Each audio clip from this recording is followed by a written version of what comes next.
예, 트럼프 대통령이 이런 발언을 한 것은 이것이 처음은 아니고요. 지난달에는 그러니까 Fire and Fury, 그러니까 화염과 분노라는 발언을 했지 않습니까? 그 연장선상인데요. 지난번하고 이번하고 좀 다른 게 있어요. 지난번에는 적극적인 발언이었다라고 한다면 이번에 한 발언은 굉장히 계산된 그리고 유엔 총회라는 무대를 이용해서 한 발언이었다는 차원에서 굉장히 차이가 있다라고 보고요. 두 번째 우리가 좀 고려해야 되는 것은 그 앞에 조건절이 있거든요. 그 조건절을 우리가 유심히 봐야 되는데 그 조건절이라는 것이 만일 북한의 위협으로부터 미국과 동맹국을 방어해야 될 경우라고 하는 조건이죠. 그러니까 이제 북한이 만일 한국과 미국을 공격하게 되면 완전히 북한은 완전한 그 초토화가 될 거다. 이런 식으로 이제 말씀을 하셨기 때문에 앞에 조건절이 이루어지지 않도록 노력을 해야 되겠죠. 여기에 수치인이 제가 볼 때는 두 사람이 있습니다. 첫 번째 수치인이 바로 북한이고요.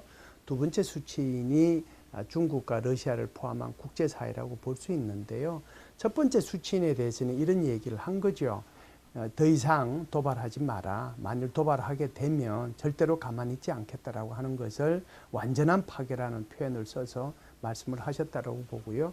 두 번째 수치인은 이제 영국과 중국과 러시아를 포함한 국제사회인데 내가 외교적 노력을 다 해야 되는데 그러려고 하면 여기에 대해서 국제공조가 흔들림 없이 가야 된다.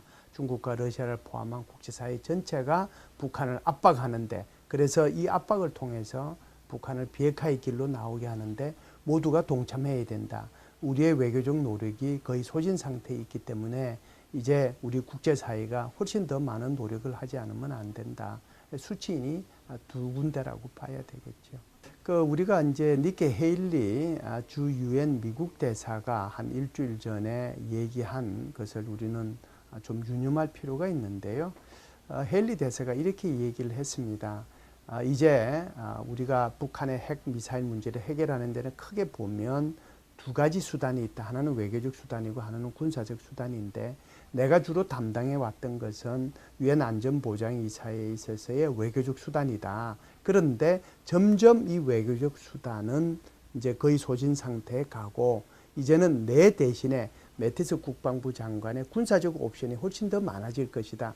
굉장히 의미 있는 말이거든요. 그래서 이 앞으로 군사적 옵션에 대해서 훨씬 더 많은 생각과 준비와 이런 것들을 미국이 할 예정이다라고 하는 것을 얘기하는 거고요. 그럼에도 불구하고 여전히 대화의 길은 열려 있다라고 얘기하는 것은 북한이 올바른 선택을 통해서 더 이상 이런 도발을 하지 말고 대화의 길로 비핵화의 길만이 유일한 답안이다라고 트럼프 대통령이 얘기하지 않았습니까? 그래서 그쪽으로 나오라고 촉구했다라고 볼 수가 있죠.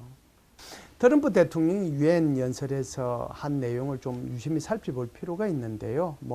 완전히 파괴한다는 그것도 있지만 그거 말고도 사실상 그 북한의 인권 문제에 대해서도 얘기를 하고 또 이복형을 이렇게 암살한 것도 얘기를 했거든요. 그렇기 때문에 이런 정권이 이렇게 세계를 활보하게 놔두서는 안 된다는 게 핵심이잖아요. 그래서 전 세계가 이 북한을 압박을 해야 된다라고 말씀을 하시면서 얘기한 내용 중에 하나가 북한과 무역하는 것도 이게 북한을 도와주는 거라고 얘기했단 말이죠. 그래서 북한과의 모든 관계를 좀 단절했으면 좋겠다라고 하는 것이 지금 트럼프 대통령의 생각인 것 같습니다. 그래서 경제적으로 북한을 압박해야 되고 두 번째는 외교적으로 압박을 해야 된다라고 얘기하고 있는 거거든요. 그래서 경제적으로는 북한과 무역하지 말아라 라고 얘기하는 거고 외교적으로는 북한과의 외교 관계를 단절해라. 그래서 지금 여기에 이제 호응하고 있는 국가들이 많이 있잖아요. 저기 남미의 페루, 그 다음에 멕시코, 그 다음에 여기 우리 동쪽으로 와서 아시아 쪽으로 보면 지금 쿠웨이트, 필리핀 이런 나라들이 소위 말하는 이제 북한 대사들을 그 기피 인물이라고 얘기하죠. 페르소나 난그라티라고 해서 지정을 해서 지금 추방을 하고 있는 상태고 또 다양한 북한 주민들 그런 사람들이 해외에 있는 사람들에 대해서 비자를 지금 연장 안 해주고 있는 거거든요. 그래서 이런 것들이 북한에 대해서 압박 요소로 저는 작용할 거라고 보고요. 문제는 이런 것들에 대해서 김정은이가 어떻게 판단하느냐 여기에 달려 있다라고 봅니다.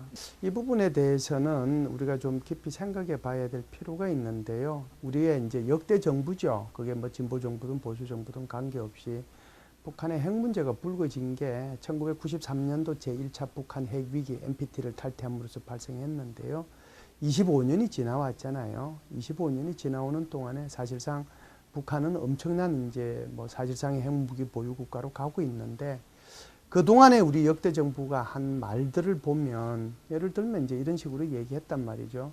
북한은 핵을 만들 능력도 없고 의지도 없고 의사도 없다. 이렇게도 우리가 얘기를 해줬고 북한이 저렇게 핵무기 개발하는 것은 미국과 협상을 하기 위한 거다라고 얘기도 또 하고 또 심지어 뭐 북한의 체제에 대한 그 안정성을 확보하기 위한 거다 이런 식으로도 뭐 얘기를 쭉 해왔는데요. 사실상 이번에 6차 핵실험이 끝나고 난 뒤에 평양에서 국민보고대회를 했지 않습니까? 그 국민보고대회를 할 때 박봉주 내각총리하고 그 다음에 오금철 북한의 총참모부의 부총참모장이죠. 이 두 사람이 한 얘기를 보면 북한이 핵미사일을 개발하는 목적이 거기에 뚜렷이 나와 있습니다. 첫 번째는 그러니까 박봉주 내각총리가 한 것은 주한미군이 더 이상 조선반도 북한 말로 하면 조선반도 손을 떼라. 주한미군 철수해라라고 하는 거거든요. 여기에 목적이 있다라고 하는 것을 자기 스스로의 입으로 얘기한 거고요. 오금철 부총참모장이 얘기한 것은 단숨에 서울을 비롯한 남한을 걸터 앉아서 적화시키겠다라고 얘기한 거예요. 그렇다라고 하면 북한이 이렇게 핵미사일을 개발하는 근본적인 목적이 뭐냐. 그게 바로 주한미군의 철수와 한국에 대한 무력 통일을 통해서 이 한반도를 적화 통일하겠다. 이것을 갖다가 더 이상 이제는 숨기지 않고 노골적으로 얘기하고 있는 것이죠. 예, 뭐 제일 중요한 것은 아무래도 이제 비핵화에 나올 수 있도록 끊임없이 우리가 국제사회가 공조해야 되는 거고요. 그게 뭐 제일 첫 번째일 겁니다. 이와 병행해서 북한의 지금 핵무기 또 미사일 기술 이것은 고도화되고 있잖아요. 이걸 가지고 이제 우리 한국에 대해서 위협을 할 수 있는데 결국 북한이 핵미사일을 한국에 쏘지 못하도록 하기 위해서는 억제력이 필요하거든요. 억제력. 그 다음에 이제 이 억제력이 실패했을 때 우리가 이제 소위 말하는 삼축 체제라고 하는 그러니까 킬체인, KAMD, KMPR이라고 하는 거 여기에 대한 대비가 필요하고요. 이걸 했음에도 불구하고 다 피해서 우리 한국으로 핵미사일이 날아올 수 있잖아요. 여기에 대한 방호가 필요합니다. 방호 대책이요. 그래서 이제 예를 들면 북한에 대한 핵 억제력을 어떻게 발휘할 것이냐. 지금 현재는 이제 미국이 우리한테 해주는 것이 확장 억제력이잖아요. 그 확장 억제력에 실효적으로 나타나게 하려면 우리가 어떤 노력을 더 기울여야 될 건가. 거기에 대한 깊은 고민이 정부 차원에서 저는 있어야 된다고 보고요. 두 번째 이제 국방부 차원에서 고민해야 될 것이 바로 3K라고 하는 킬체인, KAMD, KMPR 이걸 하기 위해서는 어마어마한 그 군사력이 필요하거든요. 여기에 대해서 이것을 얼마만큼 우리가 조기에 확보할 것이냐 하는 것을 고민을 해야 되는 거고요. KAMD도 마찬가지입니다. 그리고 이제 정부 차원도 그렇고 지방자치단체 차원도 그렇고 국민 개개인 차원에서도 준비해야 될 것이 바로 방호인데요. 최악의 경우에 북한의 핵미사일이 우리 남한에 떨어질 수도 있잖아요. 그 지역이 어디든지 간에 여기에 대한 대책 이것은 정부, 지방자치단체 그리고 국민 모두가 준비를 지금부터라도 조금씩 해나갈 필요가 있다고 봅니다.